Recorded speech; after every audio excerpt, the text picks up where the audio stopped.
Assalamualaikum warahmatullahi wabarakatuh dan salam sejahtera.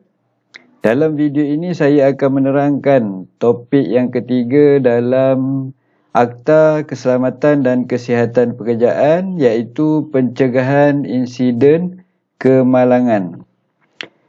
Insiden kemalangan ni pastinya ianya berlaku disebabkan oleh punca-punca ataupun sebab berlakunya kemalangan.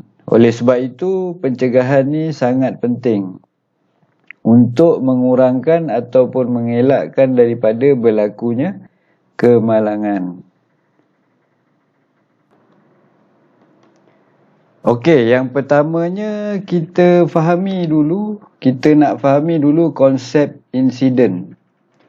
Insiden ni maksudnya peristiwa ataupun kejadian kemalangan. Jadi kita lihat pada definisi istilah-istilah yang ada di sini. Yang pertamanya adalah kemalangan. Majlis Keselamatan Negara mendefinisikan kemalangan ni sebagai kejadian yang tidak diingini yang mengakibatkan kecederaan diri atau kerosakan harta benda. Jadi kemalangan ni sebenarnya boleh berlaku di mana-mana, di sekeliling kita. Tapi hari ni kita nak fokuskan kemalangan yang berlaku di tempat kerja. Jadi di mana-mana pun ada risiko. Di tempat kerja juga ada risiko boleh berlakunya kemalangan. Manakala insiden pula bermaksud adalah kejadian yang tidak dijangka dan tidak diingini yang memberi kesan buruk kepada pekerja dan penyelesaian tugasan kerja. Ini berlaku di tempat kerja. Jadi oleh sebab itu, kita sebagai pekerja yang bekerja di tempat kerja wajib berhati-hati dan mematuhi peraturan. Kerana kemalangan ni kita tak boleh jangka. Atas sebab kecuaian kita ataupun kita mengambil remeh tentang peraturan-peraturan yang ada di tempat kerja, boleh datang ataupun boleh berlaku kemalangan. Seperti peribahasa, malang tak berbau.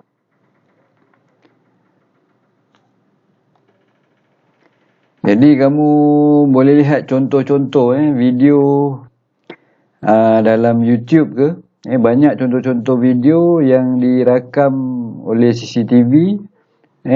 Kemalangan-kemalangan yang berlaku tu kadang-kadang boleh dielakkan.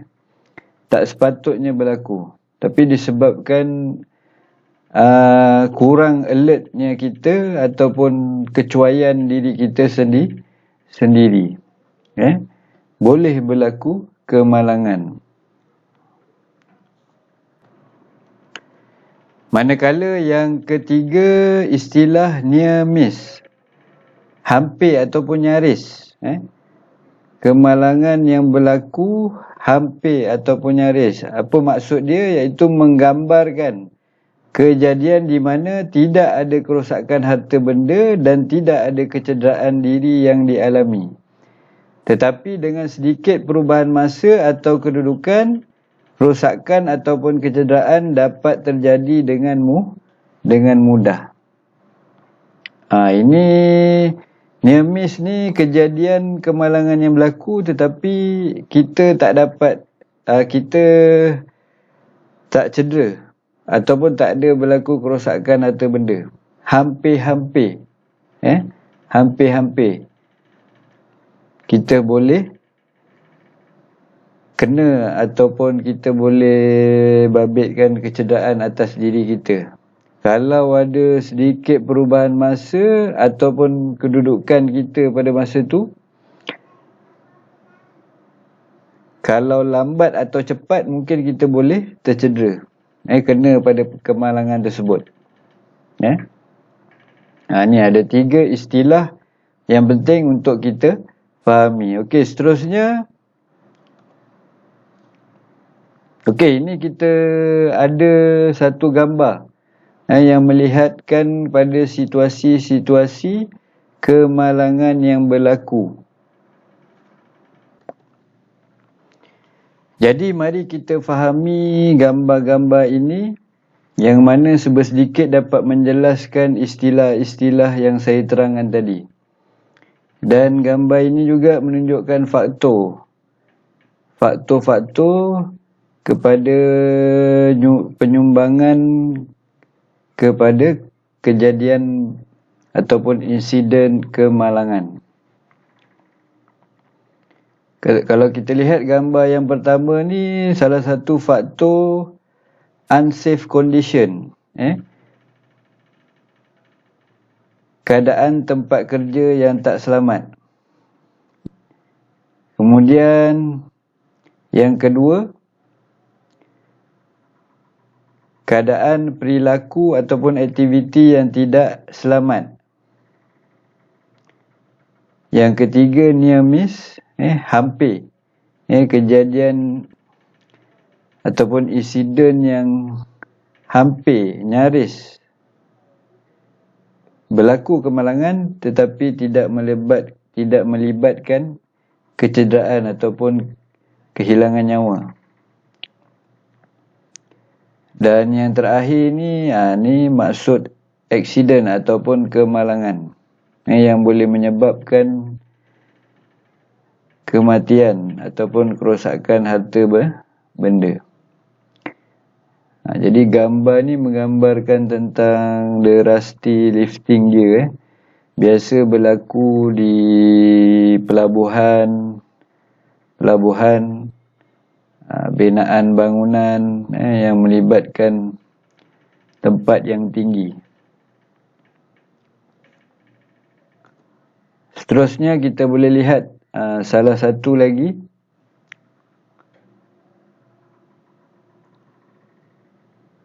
kejadian kemalangan yang boleh berlaku yang melibatkan peti kebakaran. Jadi ini keadaan gambar yang pertama, unsafe condition. Kalau kita lihat di dalam peti ni tak diletakkan kedudukan alatan ikut kesesuaian. Ini unsafe act, perilaku ataupun aktiviti yang tak selamat. Yang mana kalau kita lihat pekerja ni ataupun orang ni tak memakai PPE, tak memakai safety boot, tidak memakai alat-alat keselamatan. Jadi gambar yang ketiga ni near miss. Near miss yang berlaku apabila dia buka peti keselamatan tu, terjatuh kapak menghampiri kaki dia. Nasib baik tak kena. Tetapi insiden telah berlaku. Ini dipanggil near miss. Ini gambar yang keempat adalah insiden kemalangan yang berlaku lah. Bila dia buka, kapak ni jatuh betul-betul kena atas kaki dia, yang menyebabkan kecederaan. Okey, ni contoh gambar yang boleh membantu kita untuk faham istilah-istilah ataupun insiden kejadian kemalangan yang boleh berlaku. Okey, di sini kita lihat flow insiden kemalangan yang boleh berlaku. Kemalangan ni sebenarnya adalah sesuatu yang kompleks. Pada peringkat awalnya, kalau kita berada pada situasi tersebut, kita tak akan jangka perkara yang kita tidak rancang. Tetapi ianya boleh berlaku. Seperti saya beritahu tadi, mungkin disebabkan oleh kecuaian ataupun tidak mematuhi peraturan di tempat kerja. So pada peringkat awalnya memang kita tak jangka benda tu akan berlaku, tetapi ianya boleh berlaku. Dan seterusnya bila ia berlaku, ia melibatkan gabungan satu peristiwa ataupun beberapa peristiwa, ataupun satu kejadian ataupun melibatkan beberapa kejadian di tempat kerja tersebut. Apabila sudah berlaku, akan berlaku kemalangan tersebut. Jadi akibatnya kerosakan fizikal terhadap harta benda, alatan, mesin dan sebagainya di tempat kerja, dan bahan yang musnah atau sebagainya, dan juga gabungan kedua-duanya. Ataupun berlaku melibatkan near miss, hampir ataupun nyaris. Berlaku kemalangan tapi tidak melibatkan kecederaan atau sebagainya. Jadi hasil daripada kemalangan yang berlaku tersebut sama ada near miss ataupun losses. Akibatnya boleh berlaku kecederaan, kematian pada pekerja dan juga kehilangan ataupun kerosakan harta benda, masa dan wang ringgit. Jadi banyak kerugian yang berlaku terhadap pekerja itu sendiri ataupun syarikat tempat kerja tersebut. Okey, saya berikan satu contoh. Ada seorang pekerja nak memasang antena televisyen di sebuah rumah. Jadi setelah dia sampai ke rumah, dia buat persiapan alat-alat untuk memasang antena. Jadi ketika dia nak memanjat ke bumbung rumah, menggunakan tangga yang dia bawa, disebabkan kecuaian dia meletakkan kedudukan tangga di tepi rumah tersebut, bila beliau naik tangga nak pergi manjat, tiba-tiba tangga tersebut menggelungsur, jatuh.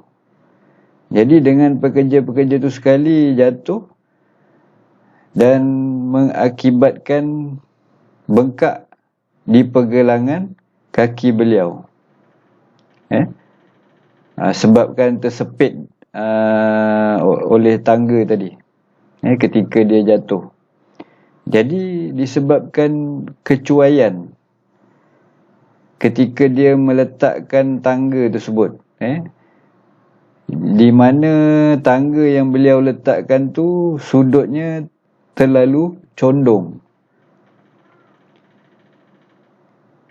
Jadi apabila mungkin disebabkan dinding tu licin dan sebagainya, ketika dia panjat, akhirnya tangga tu menggelusur dan dia jatuh. Nasib baik tak ada patah atau sebagainya. Tapi pergelangan kaki dia bengkak lah. Dia tak boleh jalan. Itu salah satu contoh insiden kemalangan yang boleh berlaku pada awalnya kita tak jangka. Sedangkan beliau adalah seorang pekerja mahir. Tiap-tiap hari memanjat menggunakan tangga. Tapi disebabkan oleh kecuaian ataupun tidak alert ataupun meremehkan penggunaan tangga tadi, kemalangan berlaku kepada beliau. Jadi tak sempat nak pasang antena televisyen. Beliau terpaksa pergi ke klinik ataupun hospital sebab tak boleh jalan dah. Itu satu contoh cerita lah yang saya kongsikan. Okey, di sini ada dua gambar yang kita boleh lihat, yang kita boleh rumuskan apa yang kita boleh rumuskan apabila kita lihat dua gambar ni? Adakah ianya faktor-faktor yang boleh menyumbang ke arah insiden boleh berlakunya kemalangan? Kita cuba rumuskan, kita fikirkan. Jadi apa yang berlaku pada gambar yang pertama dan apa yang berlaku pada gambar kedua. Jadi atas definisi tentang istilah-istilah tadi, sedikit kita dah boleh tahu apa yang boleh terjadi daripada dua aktiviti ni. Kemungkinan akibat daripada perilaku ataupun tindakan ni, dia boleh memberi bahaya kepada orang yang nak memadamkan api ni. Tindakan dia tu baik, nak padamkan api. Tetapi keadaannya tak berapa sesuai. Begitu juga dengan kedudukan tangga yang dipanjat oleh orang ini.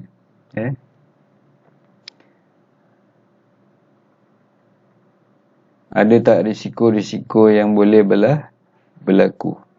Jadi risiko yang boleh berlaku, tangga dia boleh tergelincir dan dia jatuh di kawasan tempat yang tinggi ni. Sudah pasti akibatnya kedua-duanya boleh menyebabkan kecederaan ataupun kehilangannya nyawa.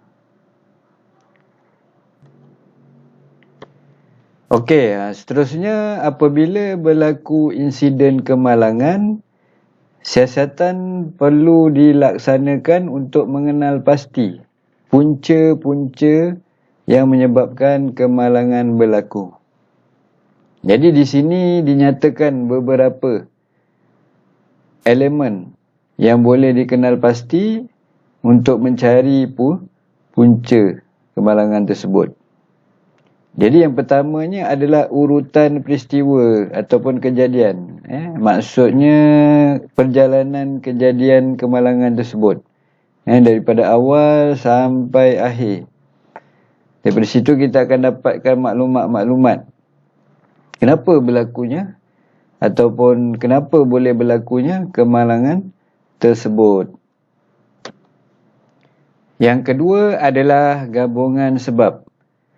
Jadi setelah kita mengetahui urutan peristiwa kejadian, di situ kita akan dapat maklumat sebab-sebab yang berlaku sama ada dari satu sebab ataupun gabungan sebab-sebab yang lain.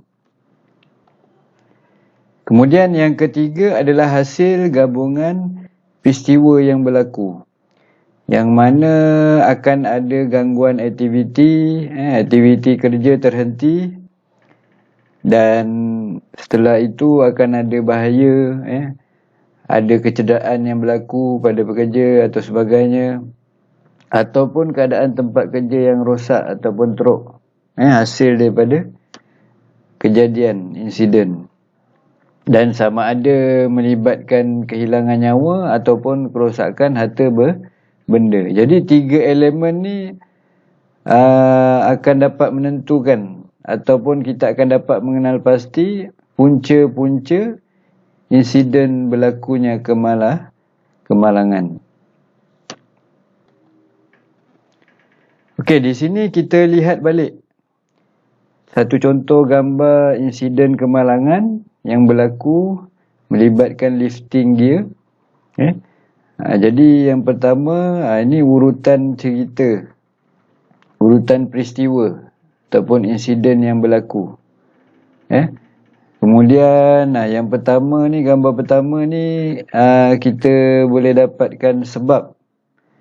Yang mana sebab dia adalah unsafe condition, keadaan yang tak selamat, di mana salah satu bahagian lifting ni pada sambungan rantai ni ada masalah, kerapuhan ke ataupun sudah berkarat ke dan sebagainya. So apabila bawa beban, angkat barang beban yang berat, akhirnya rantai lifting gear tu putus. Dan barang yang diangkat tu jatuh ke bawah. Jadi itu antara sebab. Perkara yang kedua iaitu gabungan sebab-sebab, dan juga salah satu sebab lagi adalah unsafe act, tindakan ataupun perilaku yang tidak selamat. Pekerja ni sepatutnya dia tidak boleh lalu ataupun berjalan di bawah lifting gear semasa operasi berjalan. Ni juga salah satu sebab. So, kedua-dua ni adalah gabungan sebab tersebut.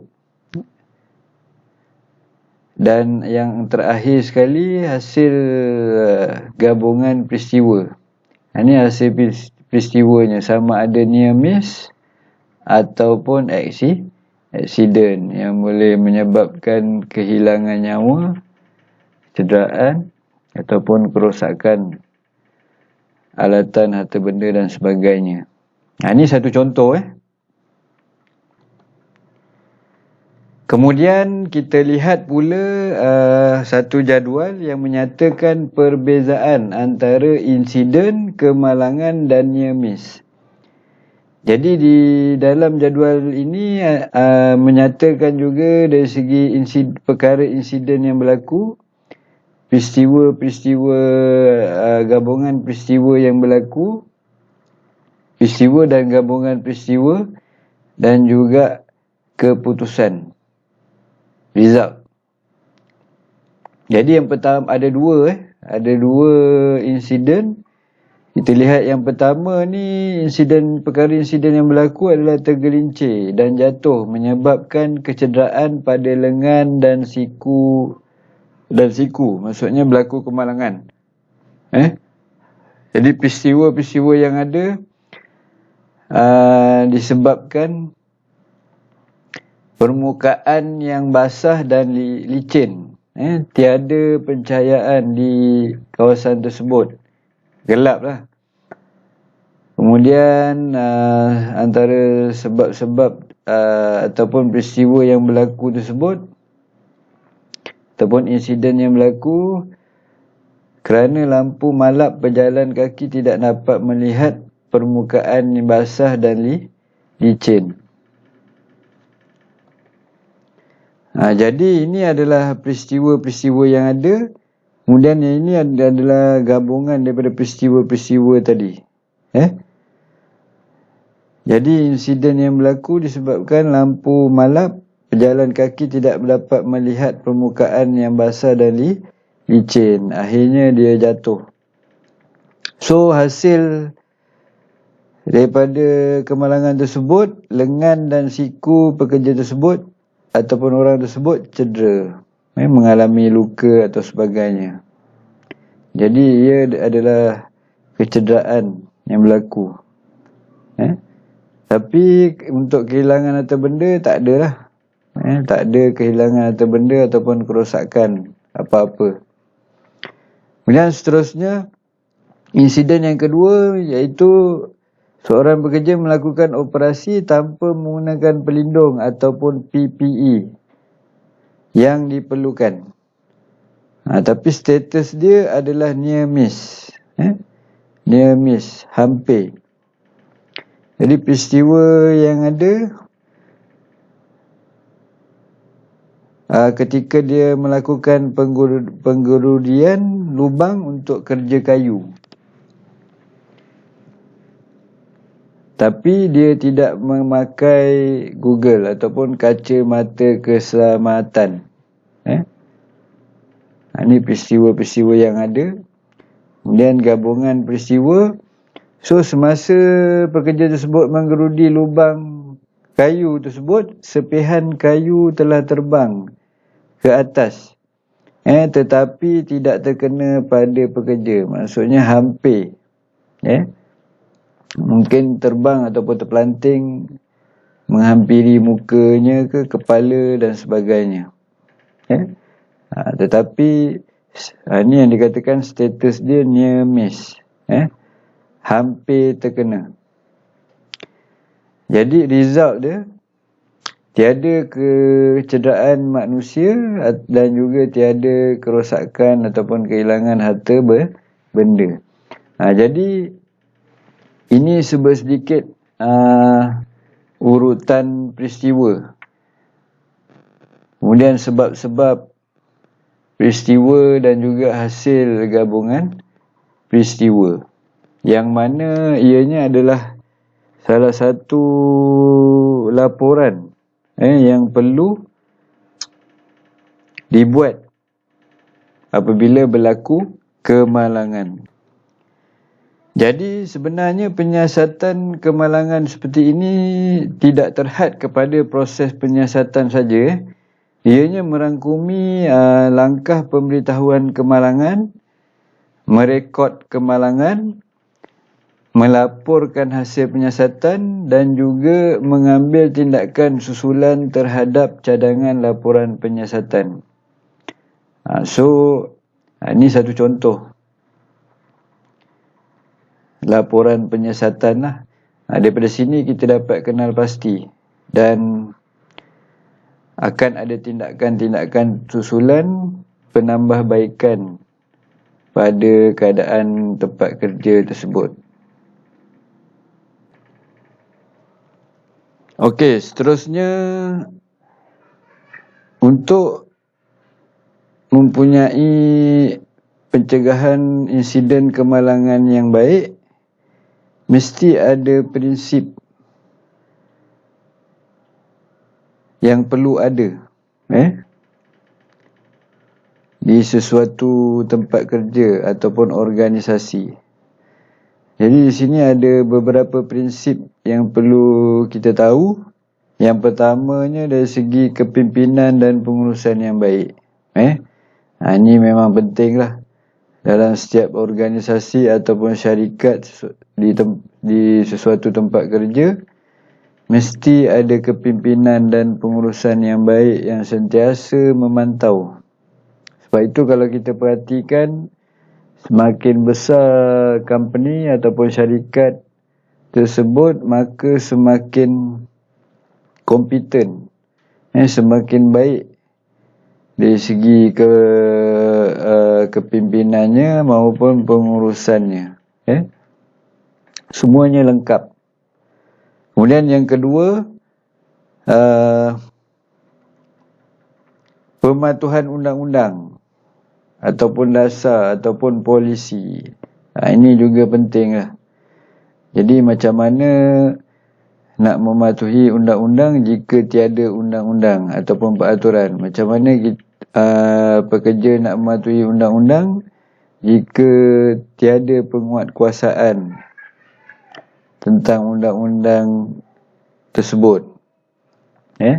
Jadi peraturan yang telah ditetapkan oleh OSHA, setiap organisasi perlu ada dan patuhi. Jadi kat situ juga salah satu faktor untuk mencegah insiden. Kemudian yang ketiga, organisasi dan sumber yang kompeten.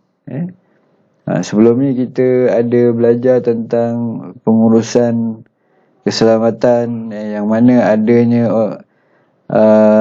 jawatan kuasa yang dilantik dari organisasi dan bagaimana sumber-sumber yang diperolehi. Mereka-mereka ni perlu kompeten, sentiasa peka kepada keselamatan dan kesihatan pekerjaan. Jadi barulah kemalangan itu dapat dicegah. Kemudian yang keempat, kerjasama antara pihak pengurusan dan pekerja itu sendiri. Mereka ini saling memerlukan.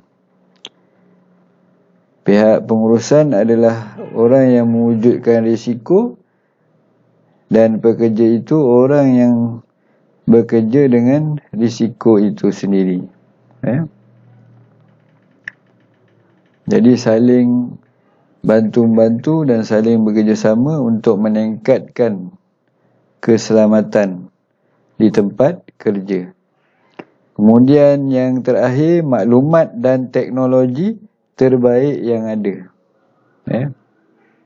Jadi semakin baik pengetahuan ataupun info-info ataupun maklumat ataupun ilmu, semakin peka seorang pekerja ataupun sesebuah organisasi. Dan juga semakin tinggi teknologi di suatu tempat kerja, maka semakin meningkat keselamatan di tempat kerja tersebut. Okey, kita lihat pula teori atau model penyebab kemalangan. Okey, model ataupun penyebab kemalangan ni diwujudkan ataupun ianya dikaji untuk membantu pegawai keselamatan atau jawatan kuasa keselamatan untuk menyiasat dan mengenal pasti punca-punca kemalangan semasa pekerjaan dengan berkesan. Jadi di sini ada teori-teori yang telah dikaji dan diwujudkan. Yang pertama, teori domino Henrik. Yang mana kalau kita perhatikan di bawah ni ada dibuat konsep domino. Yang pertama, biasa penyebabnya adalah persekitaran sosial. Tak kira di mana pun ataupun di tempat kerja, ianya bergantung kepada persekitaran sosial itu sendiri. Kemudian yang kedua, berdasarkan kesalahan orang, kesalahan pekerja itu sendiri ataupun individu, ataupun kesalahan manusia lah. Biasanya terdapat kecuaian dan sebagainya. Kemudian seterusnya, unsafe act ataupun unsafe condition. Dan ianya bergantung kepada perbuatan ataupun perilaku yang tidak selamat dan juga keadaan tempat yang tidak selamat. Seterusnya, dengan adanya dua perkara ni tadi, maka boleh berlakunya insiden kemalangan. Seterusnya, yang terakhir, hasil daripada kemalangan tersebut, maka boleh berlaku kecederaan, kehilangan nyawa dan sebagainya. Jadi ini flow dia. Itu untuk teori yang pertama. Seterusnya kita pergi kepada teori yang kedua, iaitu Bird Loss Causation Model. Ianya diwujudkan oleh Frank E. Bird pada tahun 1970. Jadi dengan kajian yang dilakukan, ini dia dapat rumuskan dalam satu block flow, yang mana yang pertama adalah disebabkan oleh lack of control, ataupun kekurangan kawalan, kurangnya pemantauan di suatu tempat. Jadi lack of control ni ianya terdiri daripada sistem yang tidak mencukupi. Sistem ada tapi tak sempurna, tak cukup. Sama ada sistem dalam sesuatu organisasi ataupun sistem di tempat kerja tidak mencukupi. Kemudian pendirian yang tidak mencukupi. So kat sini ianya lebih kepada diri orang itu sendiri, ataupun dalam diri pekerja itu sendiri. Bagaimana pendirian beliau dalam melaksanakan kerja, bagaimana keseriusan beliau ataupun ketegasan beliau dalam pekerjaan ketika bekerja, dari segi mematuhi peraturan ke ataupun meremehkan sesuatu peraturan. Itu adalah pendirian yang tidak mencukupi. Seterusnya, yang ketiga adalah pematuhan yang tidak mencukupi. Peraturan, sistem ada, tetapi tak ikut, tak patuh. Jadi sini penyebab kenapa itu faktor disebabkan perkara yang boleh berlaku disebabkan kurangnya kawalan dari pengurusan, jawatan kuasa dan sebagainya. Jadi bila ini berlaku, dia akan pergi kepada basic causes ataupun sebab asas. Sebab asas ni terdiri daripada personal factor, faktor peribadi, individu, faktor manusia itu sendiri. Kemudian faktor kerja, sistem di tempat kerja. Ini sebab asas lah. Biasanya terdiri daripada dua sebab ni, dua faktor ini.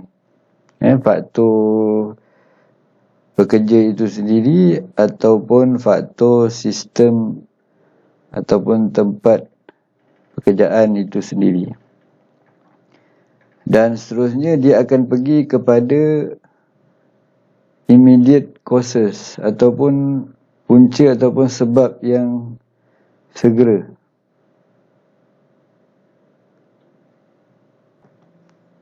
Ataupun punca yang lebih cepat menyebabkan berlaku kemalangan. Jadi ianya terdiri daripada dua juga, iaitu dari segi perbuatan ataupun amalan ataupun perilaku yang tidak standard ataupun di luar peraturan. Yang kedua disebabkan oleh keadaan tempat yang di bawah standard ataupun keadaan yang tempat yang tidak memenuhi peraturan. Jadi ini menyumbang kepada lebih cepatnya ataupun sebab yang lebih cepat boleh berlaku kemalangan. Seterusnya, bila dah ada ketiga-tiga ni, insiden ataupun kejadian boleh berlaku, akan berlaku, dan akhirnya loss, pergi kepada loss, akan hasilnya akan berlaku sama ada kecederaan pada diri ataupun kehilangan nyawa serta ataupun kerosakan harta benda, alatan dan sebagainya. Jadi ini sedikit flow di mana Frank Ebert ni dia telah mengkaji bagaimana kemalangan tu boleh berlaku atas sebab-sebab yang telah diletakkan. Jadi kan saja-saja dibuat blok flow ni tadi, ianya atas pemerhatian dan kajian yang telah dibuat.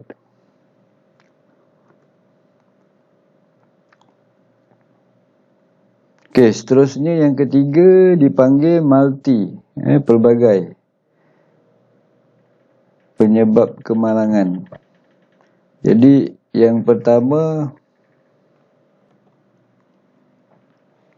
yang kedua perilaku tidak selamat, yang ketiga keadaan tidak selamat, yang keempat kemalangan, dan yang kelima kecederaan, kerosakan dan hampir kehilangan nyawa. Jadi teori yang ketiga ni pun dia punya step tu lebih kurang sama dengan teori pertama dan yang kedua tadi. So kat sini dia lebih kepada sebab yang pelbagai.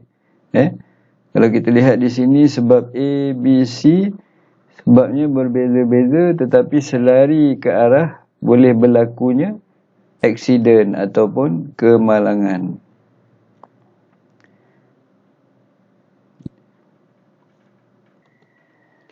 Okey, saya bagi satu contoh ataupun cerita pernah viral satu ketika dulu di mana ada seorang pelajar ataupun remaja dari Malaysia yang bekerja di Korea Selatan. Yang mana beliau telah mengalami kemalangan lah, yang menyebabkan kecederaan, sehingga menyebabkan kecacatan kekal lah. Di mana pada ketika itu beliau nak membersihkan mesin pengisar. Mesin pengisar. Jadi ketika beliau masuklah dalam mesin pengisar tu, besar. Jadi ketika beliau membersihkan mesin pengisar tu, tiba-tiba mesin pengisar tu bergerak ataupun on, beroperasi. Jadi habis bahagian kakinya sampai ke pinggang tersepit dalam mesin pengisar tersebut. Jadi di situ daripada cerita ataupun urutan peristiwa ataupun kejadian itu, kita boleh cari punca-punca ataupun sebab kenapa kemalangan pada pelajar tersebut boleh berlaku. Jadi mungkin banyak sebab-sebab. Seperti dalam teori ini ada multiple cause. Mungkin kita kena senaraikan sebab A apa, sebab B apa, sebab C apa, untuk mencari punca macam mana boleh berlakunya kemalangan tersebut. Sama ada mungkin tak ikut prosedur ataupun kurangnya kawalan tadi, ataupun ada pekerja lain tiba-tiba hidupkan mesin dan sebagainya. Jadi mesti ada sebab-sebab yang berlaku boleh menyebabkan kejadian tersebut lah. Itu satu contoh. Kemudian kita pergi kepada kos pencegahan insiden. Jadi seperti kita tahu, semua perkara mesti melibatkan kos. Bila berlakunya insiden kemalangan, maka syarikat ataupun organisasi akan mengalami kerugian. Banyak kos yang terpaksa dikeluarkan. Jadi untuk mencegah perkara-perkara ataupun insiden kemalangan yang boleh berlaku, pihak syarikat ataupun organisasi perlu mengadakan kos untuk mencegah. Jadi yang pertama dinyatakan di sini iaitu kos reka bentuk.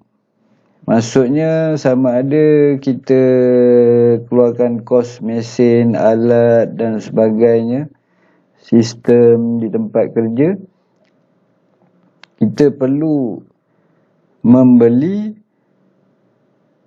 ataupun menyediakan contohnya mesin dengan ciri-ciri keselamatan yang dapat membantu melindungi pekerja dari kecederaan atau kemalangan.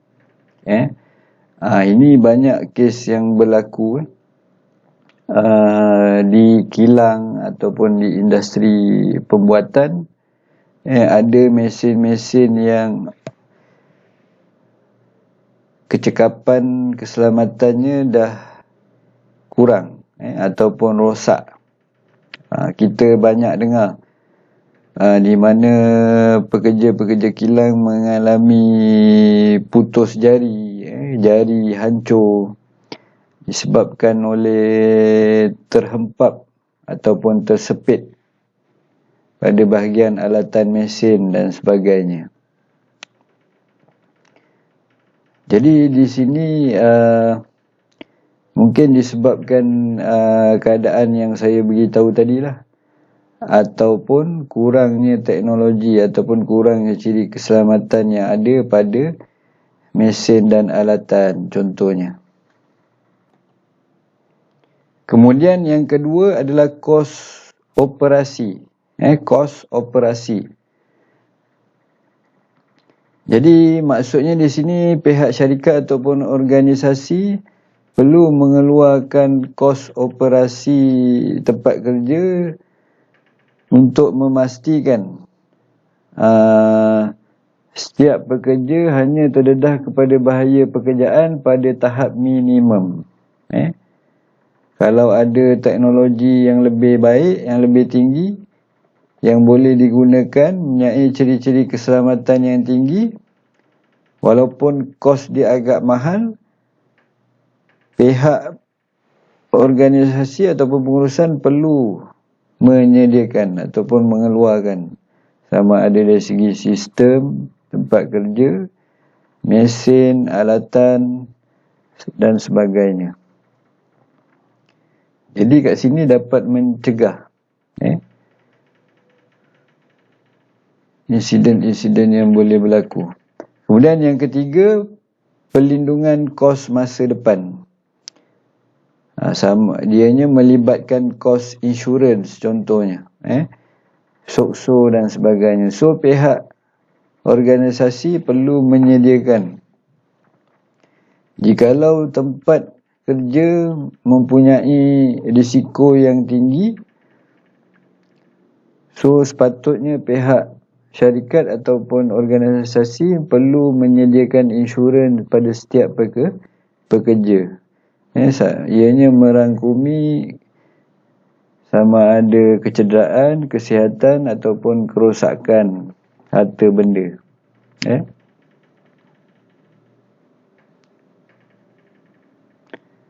Begitu sebaliknya, kalau kos-kos yang tidak diinsurankan tadi akan boleh berlakunya kehilangan dari segi masa, maksudnya masa operasi akan terbantut. Kemudian pembayaran kos lebihan masa bekerja terpaksa dikeluarkan. Kemudian akan berlakunya kelewatan pengeluaran. Mungkin kena denda atas sebab tidak mematuhi peraturan piawaian yang ditetapkan oleh kerajaan. Dan juga mungkin boleh berlakunya kehilangan kontrak atas sebab kemalangan yang telah berlaku memberi kesan pada kontrak kerja yang kita lakukan contohnya.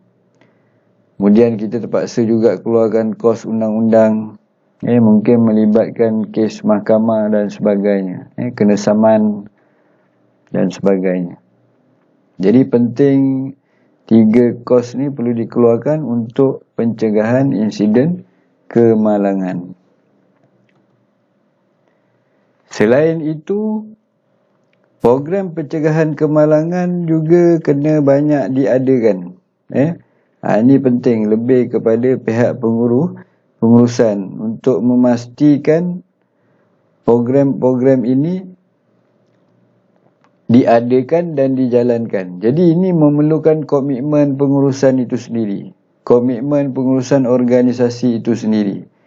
Bagaimana dia menerapkan sistem peraturan keselamatan kepada keseluruhan organisasi, yang mana perlu diadakan planning ataupun perancangan bagi mencegah kemalangan di tempat kerja. Jadi program-program pencegahan kemalangan ni terdiri daripada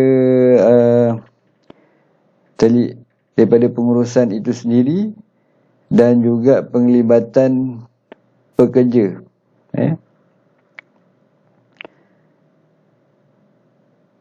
Melibatkan pekerja itu sendiri, seterusnya amalan kerja yang dijalankan sama ada selamat atau tidak.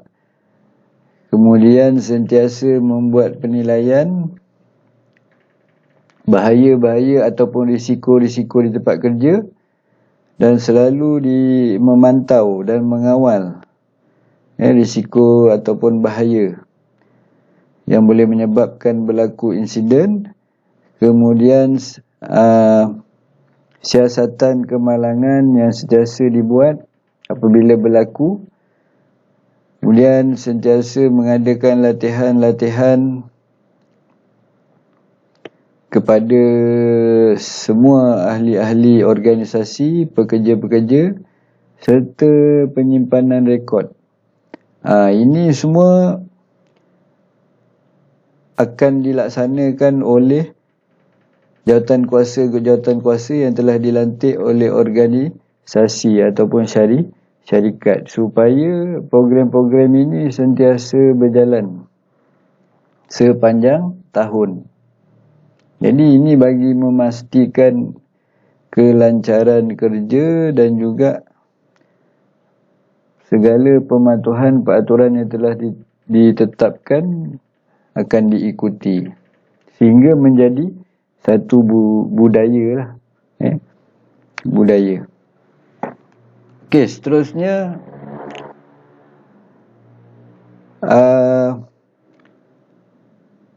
pihak organisasi juga perlu menyediakan latihan pencegahan kemalangan. Contohnya yang mudah kita dengar, latihan pencegahan kebakaran dan apa saja yang melibatkan kerja-kerja di tempat kerja tersebut. Jadi perlu menitik beratkan keutamaan program-program latihan tersebut. Jadi pihak syarikat perlu menghantar ataupun memanggil pihak trainer ataupun pada bahagian-bahagian keselamatan untuk datang memberi latihan, sama ada dari segi skop latihan itu sendiri, dari segi kemahiran. Contohnya dalam kita nak menggunakan mesin, sebenarnya kita perlu mahir. Lagilah apabila mesin tersebut mempunyai risiko. Jadi kalau kita tidak tahu mengendalikan ataupun tak mahir mengendalikan mesin tersebut, mungkin boleh menjadi punca ataupun sebab berlakunya kemalangan. Kemudian mesti memastikan latihan tersebut mesti mempunyai objektif dan matlamat yang betul berdasarkan skop latihan tadi. Dan seterusnya, apabila semua tu dah kita berikan, so sentiasa menjalankan ataupun mempraktikkan latihan-latihan yang telah diberikan dalam kerja sebenar.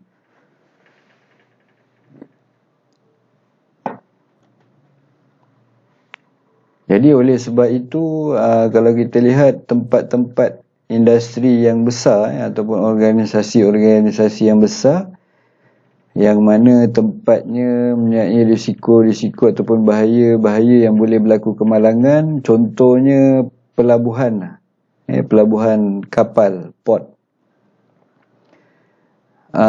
Kalau kita nak bekerja di kawasan tersebut, kita perlu menerima taklimat ataupun latihan keselamatan. Itu dijadikan sebagai syarat untuk bekerja di kawasan tersebut. Kalau kita tak ambil ataupun tak memenuhi syarat tersebut, maksudnya kita tidak boleh bekerja di dalam kawasan pelabuhan. Jadi bagaimana organisasi tersebut ataupun tempat tersebut mengetatkan peraturan bagi sesiapa yang mahu bekerja di kawasan tersebut. Itu contohlah. Okey. So kenapa program-program ataupun latihan-latihan pencegahan kemalangan ni perlu diadakan kepada pekerja-pekerja khususnya? Sebab apa? Antara punca-punca ataupun sebab-sebab berlaku insiden kemalangan tu adalah daripada perilaku pekerja ataupun aktiviti pekerja itu sendiri. Kerana pekerja gagal mengikuti prosedur ataupun peraturan keselamatan yang ada, ataupun tidak mengikuti prosedur-prosedur mengendalikan mesin contohnya. Alat-alat yang mempunyai risiko. Jadi ianya ada peraturan-peraturan ataupun prosedur-prosedur yang kita perlu ikut. Jadi antara kegagalan tersebut adalah pekerja tidak diberikan ataupun tak mengetahui arahan khusus untuk peralatan ataupun mesin operasi contohnya. Kemudian pekerja salah memahami arahan, tak faham, tak tahu. Jadi apabila kita salah menggunakan alatan mesin dan sebagainya pun boleh menjadi punca kemalangan. Kemudian pekerja tidak mendengar arahan. Apabila tak diketatkan, kalau di pelabuhan contohnya, kalau ada yang tidak mematuhi peraturan, maka dia akan disaman. Kalau contohnya di pelabuhan Tanjung Pelepas lah, sampai macam tu sekali peraturan tu diketatkan. Sebab apa? Kadang manusia ni ataupun pekerja ni tidak mendengar arahan, tak nak ikut. Seterusnya, pekerja merasakan arahan yang diberikan itu tidak penting dan tidak perlu. Kadang-kadang pekerja ni bukan dia tak nak ikut, tapi dia tak ada ilmu.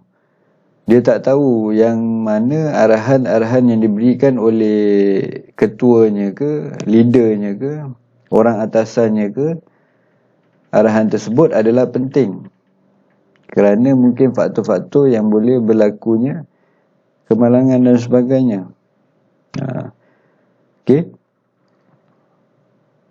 Jadi dia tak faham ataupun tak tahu. Ataupun memang dah tahu tapi memang degil, tak nak ikut. Seterusnya, yang terakhir, pekerja tidak mengendahkan arahan. Ni.